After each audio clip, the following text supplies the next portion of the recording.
میں جب نہج البلاغہ کی عظمت کے اوپر کہ نہج البلاغہ میں ہے کیا، مولا علی کس موضوع پر بات کرتے ہیں، نہج البلاغہ کا تعارف، اس پر ایک اشرہ پڑھا ہم نے جو چھپ بھی چکا ہے. تو میں تیاری کر رہا تھا کہ نہج البلاغہ کے بارے میں بات ہونی ہے نا 10 دن تک کہ نہج البلاغہ کیا ہے. تو ایک ہندو شاعر کا ایک میں نے مقالہ پڑھا جو عربی ادب کا ادیب شاعر، ہندو مسلک سے، ہندو دین دھرم رکھنے والا. وہ کہتا ہے کہ میں کلاس لے رہا تھا عربی ادب کی، تو میرے ایک شاگرد نے کہا استاد قرآن کا 1400 سال پرانا دعویٰ ہے کہ اگر تم سچے ہو تو فاتوا بسورۃ من مثلہ، قرآن کے 114 سوروں میں سے کسی ایک سورے کا جواب لے آؤ، یعنی ایک سورہ جیسا تم بھی لکھ کے دکھا دو، جیسا اللہ نے قرآن میں سورے نازل کیے ایک سورہ لے آؤ. 114 سورے ہیں بھائی، 114 کی تمہیں دعوت نہیں دے رہے، کوئی ایک، یہ بھی آزادی ہے کہ کسی کے مقابلے کا لے آؤ، کسی بھی سورے کے مقابلے کا لے آؤ. تو استاد ہم کیوں نہیں قرآن کا جواب لکھ لیتے، اتنے بڑے بڑے ادیب یا جو ہے وہ شام میں ہیں اور جی سعودی عرب میں اتنے بڑے بڑے ادیب ہیں. میں آپ کو ڈاکٹر ندیم اور ابرار بھائی کو یہ بات اچھی لگے گی، قیصر بھائی تشریف فرما ہے، ہمارے جو ہے وہ چمن صاحب تشریف فرما ہے. میں ایک دفعہ جب شام کی زیارت کے لیے موسیٰ بھائی کے ساتھ ہی گیا تھا، وہاں ہم حرم میں جب جا رہا تھا یا آ رہا تھا تو ایک صاحب مجھے جانتے تھے، وہ ملاقات کی، انہوں نے کہا میں آپ کے ساتھ بیٹھنا چاہتا ہوں.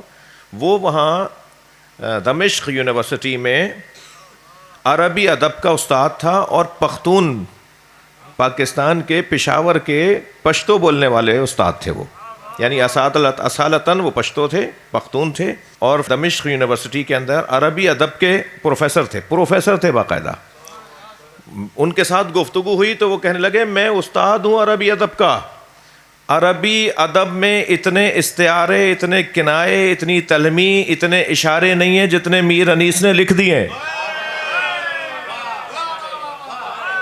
مجھ سے کہا انہوں نے، یہ کہا میں خود پڑھاتا ہوں عربی ادب. میں تو جب وہ کہتے ہیں کہ جب میں عربی ادب پڑھا رہا ہوتا ہوں تو متنبی اور فرزدق اور جو ہے وہ خود سید ہمیری، خود ابن ابی الحدید معتزلی جو عربی ادب کے بڑے بڑے، خود سید رضی جنہوں نے نہج البلاغہ کو مرتب کیا ہے، سید رضی نہج البلاغہ کو انہوں نے مرتب کیا ہے عربی ادب کے ذوق کی وجہ سے. وہ ہمارے عالم ضرور تھے، وہ ایک شیعہ فقیہ ضرور تھے، مگر انہوں نے شیعہ فقاہت کی وجہ سے اور شیعہ عالم دین ہونے کے ناطے نہج البلاغہ کو مرتب نہیں کیا ہے. انہوں نے کہا ہے عربی ادب کا شاہکار ہے جسے نہج البلاغہ کہا جاتا ہے. دنیا کو پتہ تو چلے کہ علی کس عالم کو کہا جاتا ہے، لہذا عربی ادب کے اعتبار سے نہج البلاغہ کو سید رضی نے مرتب کیا. وہ کہتے ہیں وہ استاد، مجھے نام ان کا اس وقت ذہن میں نہیں آ رہا، میرے پاس ان کا شاید رابطہ ہے، کہ وہ کہتے ہیں کہ میر انیس نے جتنے اشارے، کنائے، تلمیح اور بہت یہ جو ادبی گوشے ہیں، ادبی اسلوب ہیں، ادبی عنوانات ہیں، اصناف ہیں، جتنے انہوں نے متعارف کرائے اتنے عربی ادب میں نہیں ہیں. وہ کہتے ہیں کہ میں جب پڑھا رہا ہوتا ہوں اپنی کلاس میں تو میں کہتا ہوں کہ تلوار چلنے کے کتنے انداز ممکن ہیں. وہ عربی ادب نے تو یہ 4 بیان کیے ہیں، میر انیس نے 25 بیان کیے ہیں. گھوڑے کی چال عربی ادب کے اندر جب بیان ہوتی ہے کہ گھوڑا جب چلنے لگتا ہے، پھر جب تیز رفتار ہوتا ہے، پھر جب وہ مثال کے طور پر اس کی چالیں 8-10 چالیں ہوتی ہیں گھوڑوں کی. میں اس وقت عربی ادب کی تفسیر قرآن بیان کرنے بیٹھے ہیں، عربی ادب کے اوپر بات کرنے نہیں بیٹھے، یا خاص خالصتاً ادبی گفتگو پہ ہم نہیں بیٹھے. گھوڑے کے بارے میں عربی ادب کے اندر مختلف اس کے نام ہیں، اس کے انداز ہیں. وہ کہتے ہیں میر انیس نے 4 برابر 10 برابر ان عنوانات کو نظم کیا ہے. ڈاکٹر جاوید منظر صاحب بھی تشریف فرمائیں، ایک صلوات پڑھ لیں ذرا محمد و آل محمد.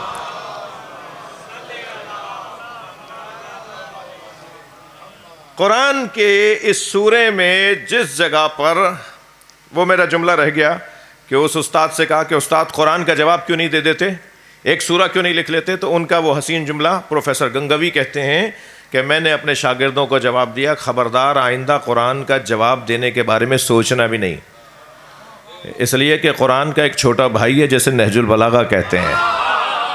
دنیا نہج البلاغہ کا جواب نہیں لا سکتی تو قرآن کا کیا جواب لائے گی.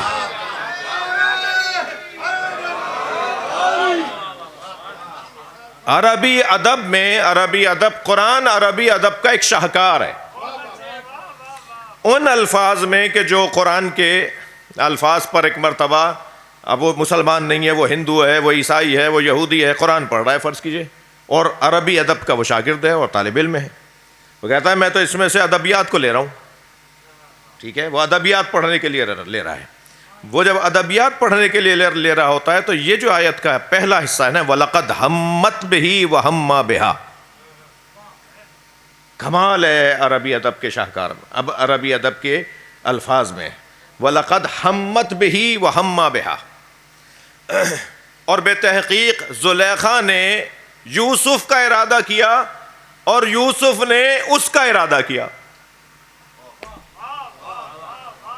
اب یہ میں اردو میں تو عربی قرآن کی طرح سے نہیں بول سکتا تھا جیسا قرآن میں لفظ آئے ہیں.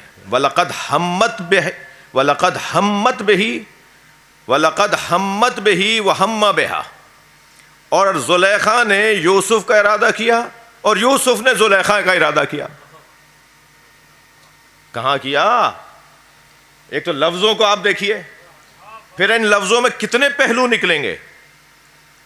زلیخا نے یوسف کا ارادہ کیا اور یوسف نے زلیخا کا. عربی تو یہی بول رہی ہے، لفظ تو یہی بول رہا ہے، مگر اس کے معنی کتنے نکلیں گے وہ دیکھیے. صلوات پڑھیں ذرا محمد و آل محمد.